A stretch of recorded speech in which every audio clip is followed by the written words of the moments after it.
with this week. Were you ready? The good news is that tax season is behind us. So here's something to keep in mind for the future, according to certified financial planner Howard Pressman. He says Roth accounts are a great way to build flexibility into your retirement, income planning that is. To make the most of them, however, it's best to start planning long before retirement.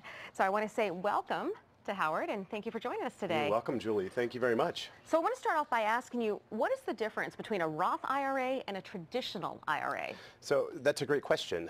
Really, the fundamental difference is when you get the tax benefits.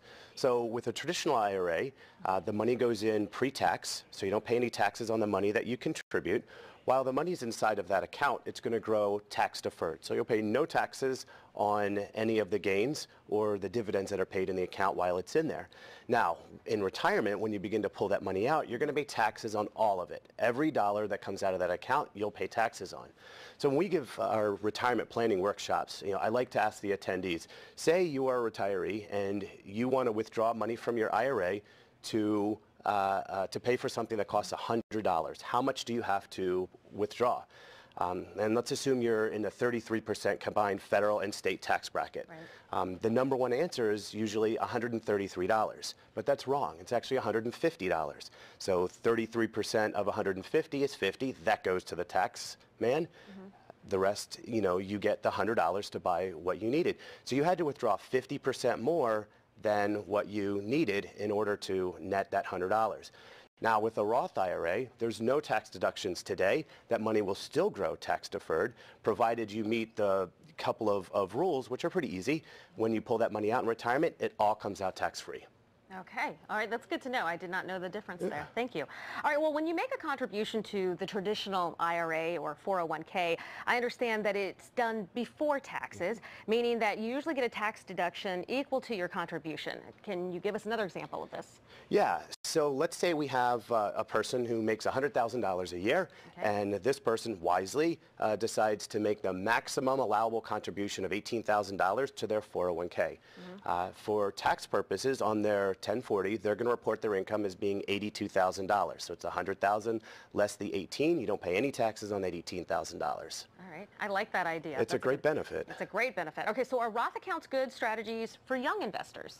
Outstanding strategies for young investors, because number one, younger investors are usually in a lower tax bracket as they're beginning their career, and typically they'll progress, through their career. They'll get, their income will increase, their taxes will increase. So what about paying taxes at the lower tax rate today and paying less taxes in the higher tax rates in the future? Plus, with long time frames, and again, I can't overemphasize the benefits of this long-term growth, but somebody in their 20s who might retire at 65 will have potentially 40, 45 years of tax-free compounded growth inside of this account. That's a huge, huge benefit. Right.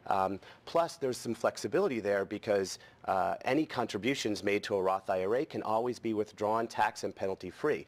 So if circumstances change for somebody and they find that they need quick access to money, they could take their contributions out of the Roth. Okay, so we talked about young investors. What about someone who's closer to retirement? Is a Roth does that still make sense for someone?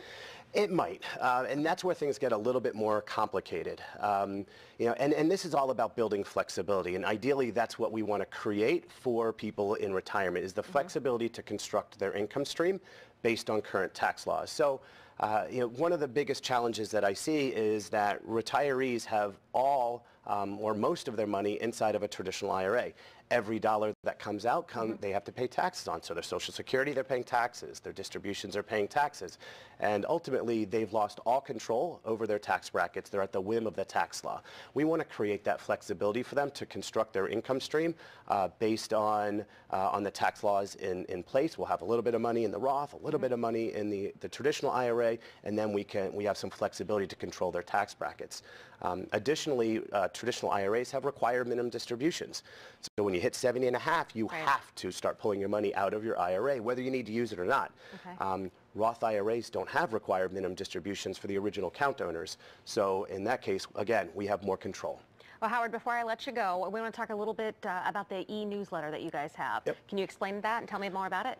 Yeah, so my firm, Egan Berger Weiner, we create a newsletter every month, and that newsletter really addresses what we consider to be important financial planning concepts for everybody. A lot of these ideas that we get are driven directly from our clients.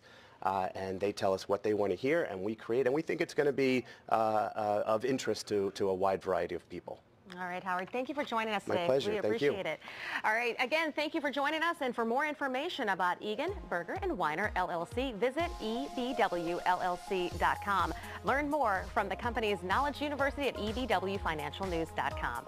Stay with us. We have more of Let's Talk Live coming up right after the break.